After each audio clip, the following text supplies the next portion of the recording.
Hi, class. I wish that I could see you all in person, and I miss all my little chefs.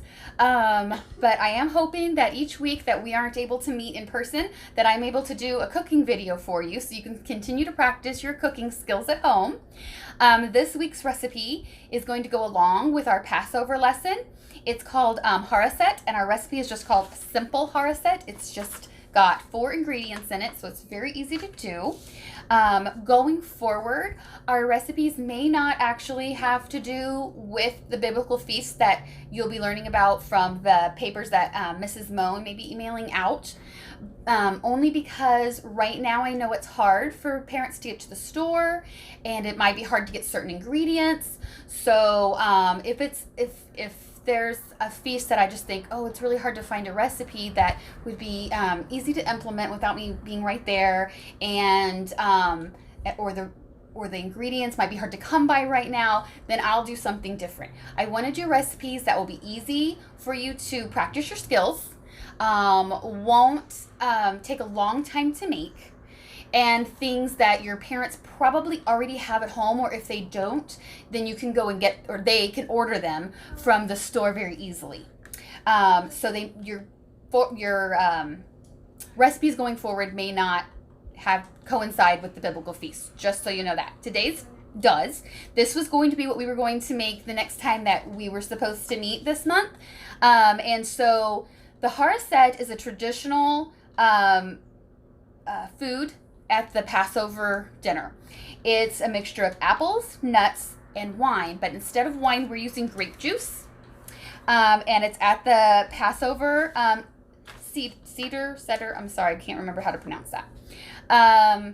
But it's really easy to make. So these are the ingredients: 3/4 cups walnut, 2 apples, a 1/4 cup of red wine, or in our case, grape juice, and 2 tablespoons of sugar. So think about what all that's going to be. I'm going to email this recipe to your parents so they have the link if you want to print that out and put that in your notebook. But we need to do 3/4 cup walnuts. So that means you need to find your 1/4 cup measuring spoon, the 1-4, okay? And then walnuts come in a bag usually. So you can get them a smaller bag than this. This is just the one that I happened to get at the store when we were getting ready for class, because it had enough for us to do several batches. But you're going to do 3/4 cup, and you're going to put these on a rimmed baking sheet. It says, number 1, preheat oven to 350 degrees. I did that. Place the walnuts on a rimmed baking sheet. We have our rimmed baking sheet, and you know how I like parchment paper because that makes for easy cleanup. You don't have to use that if you don't have it at home. But we're going to do 3/4 cups. So here's 1. Now, walnuts are not something you can level off, obviously. They stick up. They're nuts. It's fine if you have a little extra. No big deal. There's 1. There's 2. And then there's 3/4 cup. So you're going to put those on your sheet like this, kind of spread them out so they can all toast evenly. And then you're going to put them in the oven for 10 minutes. And this is called toasting them. And the reason it's a really good idea to toast walnuts or any other kind of nut that you're going to use in a recipe is that it brings out its natural oils, so it enhances the flavor and gives a better texture in your recipes. So this is a really good step to remember to do. So that will go in the oven for 10 minutes. I have some that I already put in the oven for 10 minutes, and then I let them cool completely. You want to make sure that they are not hot when you're messing with them. You don't want to burn your fingers. So they've cooled. You see how some of them got dark? That's from the toasting, but that's okay because it made it a little crispier, and it brought out, and then these ones that were super light, they were this really light color, and now they're brown, and that brings out the flavors. So you want to do that. Now you're going to chop them. So it says you're going to toast them and then set aside when they're cooled. Chop coarsely. So we don't need them to be in itty bitty little pieces. We need them to be chopped coarsely. Or with your parents' help, you will get to use your knife skills. This is the big chef's knife like I usually use in class. I know you guys usually use smaller knives in class. So if you have your parents help you, you do have to have a big knife for doing these kind of nuts. You just need that extra bit of blade and the extra strength from knife. This is not something you hold. We're not using any of our holding. We're not doing tunnel grip. We're not doing soldier. We're not doing claw grip. You can't really do that with all these little pieces. So what you're doing is you're kind of getting them all together. you're keeping your tip down like we always do when we're cutting with knives. Your flat hand. You know how when we've talked about before, when we have to go through a really big piece of produce and we can use our flat hand to push? So we're going to do that, but instead of pushing from the top, our tip stays down. We're going to push in the middle to help give it that extra oomph to cut through the walnuts. Now, if you have a handy dandy chopper, I love to use my chopper, and you put some underneath here, put a few, show you. And then you can just go, you hit it really hard on top. It's loud, but it gets the job done. But it might cut them really tiny, see? And that's okay. But if you want to practice your knife skills, this is great because after they've been toasted, they're crunchy, but they're not hard. So it'll cut through them really well. And so you just make sure your hand stays flat on top. You don't want to put it underneath the blades or near the bottom of the blade, because then you might run a chance of actually cutting your finger. And remember, we have to be very safe when we use knives. So you just want to, and you can pick it up to move it. See, there's more pieces over here. I'm picking it up, but I'm putting my tip down and my hand is flat. And then I kind of rock it. So what I've been doing is I have my hand on here and I rock it and I move it over a little bit, rock it, move it over a little bit, rock it. That's how I got to different parts of it, but my tip stayed down. So I rock it and I move it over, rock it, and I move it over and rock it. Okay? And then you can come to the back. I have some back here that aren't cut yet. They're chopped. So, and you can do the up and down if you need to. Just be careful because they'll start flying when you do that. So now they're coarsely chopped. Oh, you don't do that. You don't wipe off the blade like I just did. Woo, do as I say, not as I do. That's a job for your parents. But now you've got your coarsely chopped walnuts. Okay, so we are going to put those in our mixing bowl. So we have those already. Oh man, they smell so good because they were toasted, so it brought a scent, the smell of them, and oh, they smell delicious. Television on YouTube, but we don't. But when you toast yours at home, you'll see what I mean. Okay, now apples. If you just have it's a regular apple at home. We like to keep Honeycrisp apples here. The recipe says Granny Smith. You can use any apple. It does not matter. But remember to use your peeler. Okay, safety. You don't touch the blades because those are sharp. So you're going to peel your apple down if you want to use the blade, okay, or around, however you'd like to do it. I actually had bought some already peeled just to save some time for us. So if you also have apple slices at home, maybe getting ready for hunkering down at home, your parents might have bought some of those packages of apples, of apple slices. This is a great thing to use some of those for. You just use a few packages of those, or like I have this box, this little container full, and it says 2 apples. So we're just kind of guesstimating on how many to pull out, you know. That looks like an apple. And, you know, just kind of eyeball it. That looks like an apple. And really, in my idea, you can't have too many apples. So if you have more, that's fine too. Okay, now you are going to chop the apples. So if you had used your regular apple and you peeled it, then remember how we chop our apples, like when they're whole, after we peel them, you have to use your flat push down knife skill, okay, grip, going down. Remember that cutting technique? You're going to use your flat hand to go all the way down the middle. This is something else for your parents to observe and watch you. You cannot do this on your own. So holding this and pushing all the way down through it, and then you would have 2 halves, and I'm just not cutting it right now because I don't want it to go to waste. 2 halves, and then you'd cut them again like we've done in class. But we're just going to use these that are already peeled and sliced. So I'm just going to, you can use your claw grip if you want to. Move these out of the way. You can use your claw grip if you want to. Tip is on the cutting board. Claw grip. And chop them that way. You can use your soldier grip, keeping your hands straight up and down, and cut them that way. What you cannot do, like we've all practiced all year, you cannot hold them like this. What's going to happen if I hold my fingers like this and I'm cutting with my knife?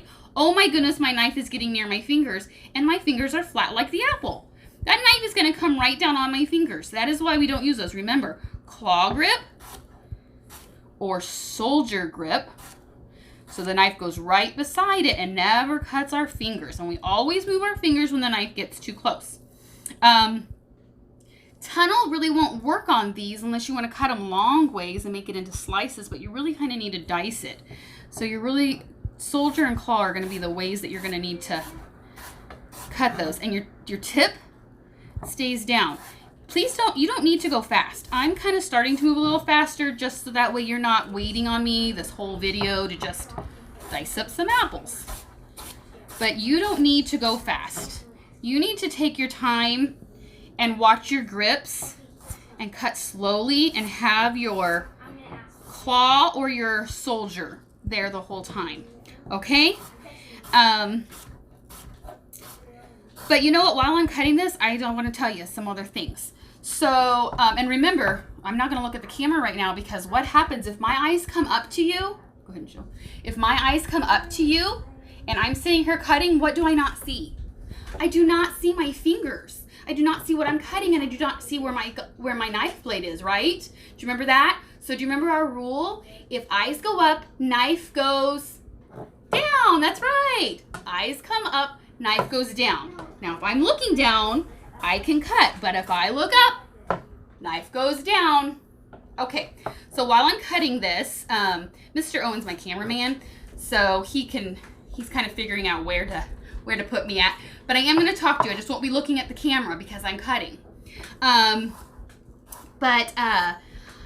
If you would love to, I know Mrs. Moan mentioned this in her email, if you would like to send in pictures to us through the email, my email is in the email your parents got about our class, and send me pictures of what you made, I would love to see that. I would love to see what you've made, either a recipe we've already done, or maybe this one, and going forward, maybe some of the new ones I'm going to show you.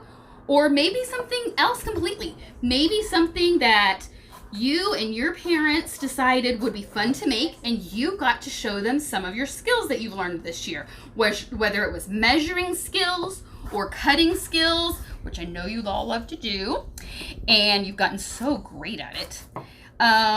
Or maybe if you remember the difference between a simmer and a boil, you could help them watch for that.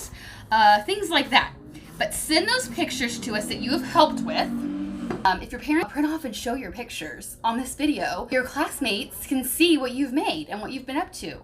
And if maybe they don't want your picture to be online, and I totally understand that, just take a picture of the food. And then I'm just saying your first name, so nobody knows where we're at or who, like, nobody knows who Christian is, you know? So I'm just going to say first name, like, oh, look what Christian made, and show the picture. But if your parents don't want your face in it, that's okay. It could just be the dish. It's all right. But if you do want your face in it, like holding it up, that's fine too. Show me what you've made. Okay, now we're gonna add our apples to the bowl. Oh, you know what I forgot to tell you at the beginning, and I did it. I just didn't do it on camera, but Mr. Owen, who's filming, can attest to it. Do you remember our very first rule in the kitchen? What did I have to do before I ever started filming and before I messed with any food? Do you remember what I had to do? I had to wash my hands, yeah, and I had to make sure my hair was up, right? Because my hair's long, and we don't want hair in our food, and I don't want to have the temptation to push it back, right? Because if I touch my hair, what do I have to do? I have to wash my hands again. So I put my hair back and I washed my hands before we ever started. All right, now we've got the apples and the walnuts in there. I'm just gonna kind of use my hands to mix them up because I forgot to grab a spoon to mix. Doesn't matter to me. Because you know what? We've mixed with our hands in class before, haven't we? And I think that's one of the most fun things about cooking is getting to use your hands. It's so fun because hands are washable. Not a big deal. Okay, now for the juice. Now we're gonna add our grape juice and our sugar. And it says 1/4 cup. So remember how we pour and we get right down there so I can see level. I can see it level. Oh, there we go, 1/4 cup. 1/4 cup. Can you see it? Right down there? Okay. And then I'm gonna pour that in there. Ooh, makes those apples red. Then we have to add 2 tablespoons of sugar. So we have our tablespoon. Remember, it's the biggest measuring spoon that you're probably gonna have. the big one. 1 tablespoon. 1 TBS. It's got the TBS for tablespoon. Make sure it has the B in it. Okay, and we have to do 2 tablespoons. So here's 1. And remember, sugar is one of those easy ones that you don't have to shake it. It usually shakes pretty even, pretty level. Oops, wrong thing. There's my scooper. Okay, let's mix up the sugar. And then you can use a spoon for this, but like I said, I didn't grab one. And so I'm just going to use my hands, and I'm going to mix it up. Because my hands are clean, because I washed them really, really well. And it's fun to play with our food, isn't it? Haha, before it's time to eat. Only when you're cooking and only when your hands are super clean. That's when it's fun to play with it. Okay, so that's what it looks like. All right, and you can cut your apples smaller if you want to. This picture on the recipe you'll be getting has them cut smaller. But this is simple Charoset.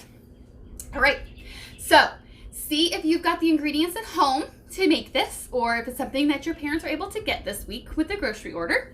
And then send me a picture of something maybe that you've made, and I would love to share it on our next video. And other than that, just stay healthy at home, and I cannot wait to see all of you again and hear all of your stories and the recipes that you've made and all the things that you're doing at home. All right, bye kids.